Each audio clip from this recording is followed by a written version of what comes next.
Praise the Lord sisters. आज हम उत्पत्ति का 10 और अध्याय 11 देखेंगे, जहाँ पर हम देखते हैं 10 अध्याय में सारी नूह की वंशावली लिखी हुई है। कुछ बातें जो प्रभु ने सिखाई इस वंशावली के द्वारा वो आज मैं आपसे शेयर करूँगी। फर्स्ट हम देखते हैं कि यापेत का जो भी लिखा हुआ है उसके पुत्र, यापेत के पुत्र में से गोमोर, मागोग, मादे, जावान।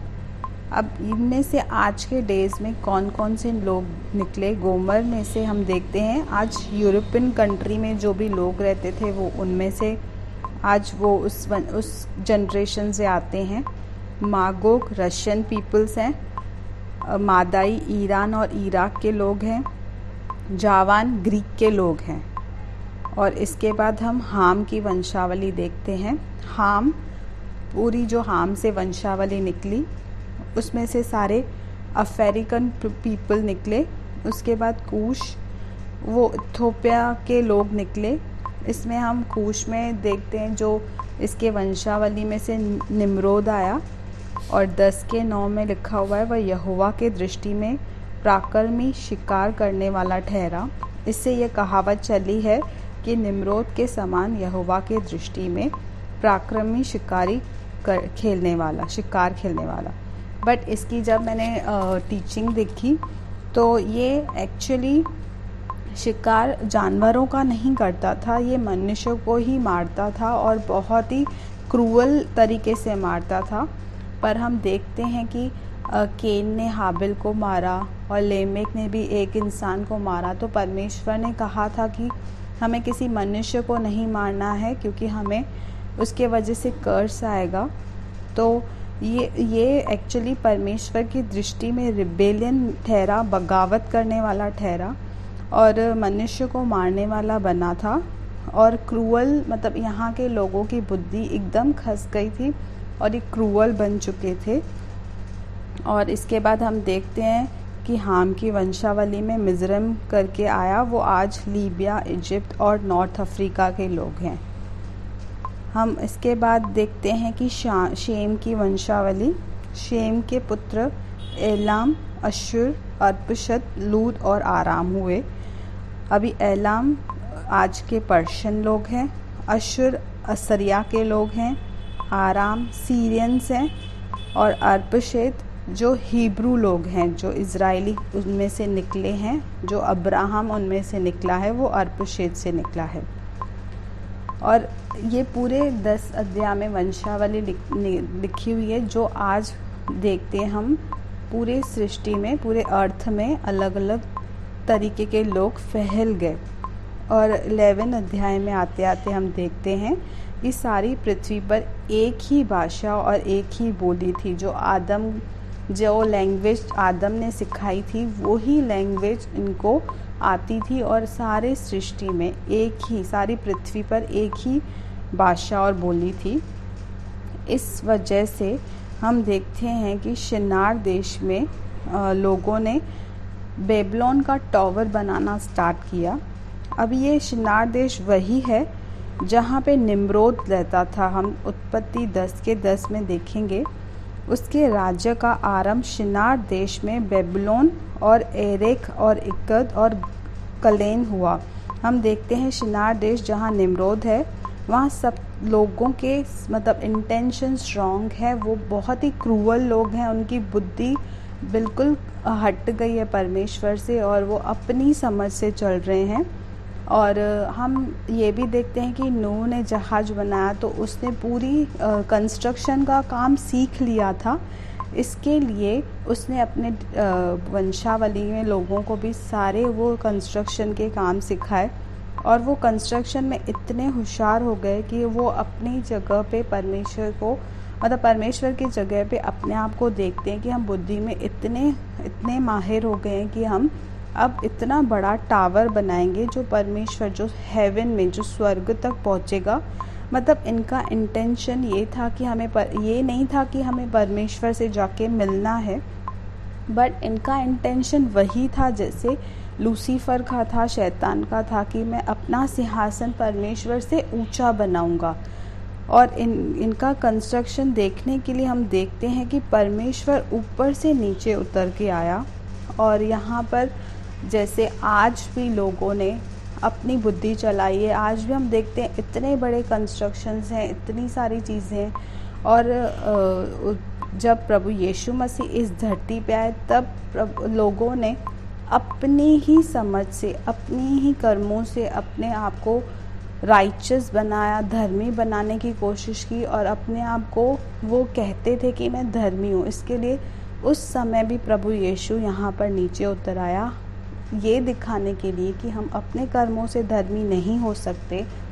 हमारे लिए एक मार्ग है, वो है यीशु मसीह, जिस पर हम विश्वास करके, जिसके बलिदान के द्वारा हम धर्मी ठहराए जा सकते हैं। यहाँ पर भी इनकी जो बुद्धि थी वो एकदम रॉन्ग काम कर रही थी, और ये लोग अपने आप को परमेश्वर से ऊंचा बनाने की कोशिश कर रहे थे। तब हम देखते हैं कि उत्पत्ति 11 के 5 और 9 में, 5 से लेकर 9 में देखते हैं कि परमेश्वर ने ना इनको पूरी अर्थ पर फैला दिया, पूरे अर्थ पर। इसका एक और रीज़न था, ये एक ही जगह होते तो पूरी धरती में पॉपुलेशन फैलती नहीं, ये वहाँ पे ही रहते, एक दूसरे को मारते जाते, पॉपुलेशन घटती जाती। इसके लिए प्रभु ने इनको स्कैटर्ड कर दिया कि अपने अपने से दूर रहो। एक हम लोगों ने एग्जाम्पल सुना है ना कि जैसे कि एक ही टोकरी में मेंढक रहते हैं, तो जब एक ऊपर चढ़ता है तो दूसरी उसकी टांग खींचता है, उसको गिरा देता है, उसको निकलने नहीं देता है बाहर। वैसे ही यहाँ पे अगर ये लोग स्कैटर्ड नहीं होते, फैलते नहीं दुनिया में, तो एक ही जगह पड़े रहते और एक दूसरे को मारते रहते, किसी को बढ़ने नहीं देते। यहाँ पर ये भी एक रीज़न था, इसके लिए परमेश्वर ने उनको फैला दिया पूरे धरती में। और हम उत्पत्ति 11 के 7 में एक वचन देखेंगे, इसमें लिखा है, आओ हम उतर कर इनकी भाषाओं में गड़बड़ी डालें कि वे एक दूसरे की बोली न समझ सके। यहाँ पर आओ हम लिखा हुआ है। जैसे हम लोग देखते हैं उत्पत्ति के पहले अध्याय के पहले वचन में लिखा है कि आओ हम, जहाँ पे पिता, पुत्र, पवित्र आत्मा तीनों नीचे उतर कर आए और इन्होंने पूरे मनुष्य के भाषा में गड़बड़ी डाली। यहाँ पे हम लोग ट्रिनिटी गॉड का एग्जाम्पल देख सकते हैं।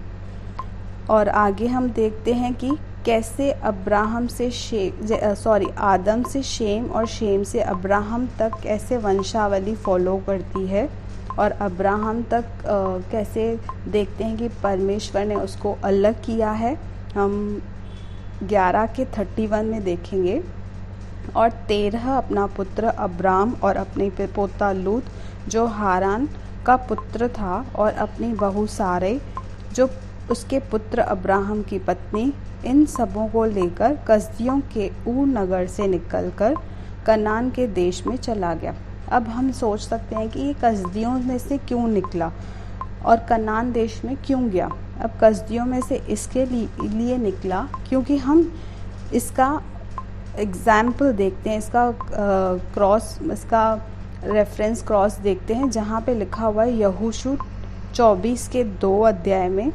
तब यहोशू ने अपने सब लोगों से कहा, इज़राइल का परमेश्वर यहोवा इस प्रकार कहता है कि प्राचीन काल में अब्राहम और नाहोर का पिता 13 आदि तुम्हारे पुरख पारात नदी के उस पार रहते हुए दूसरे देवताओं की उपासना करते थे।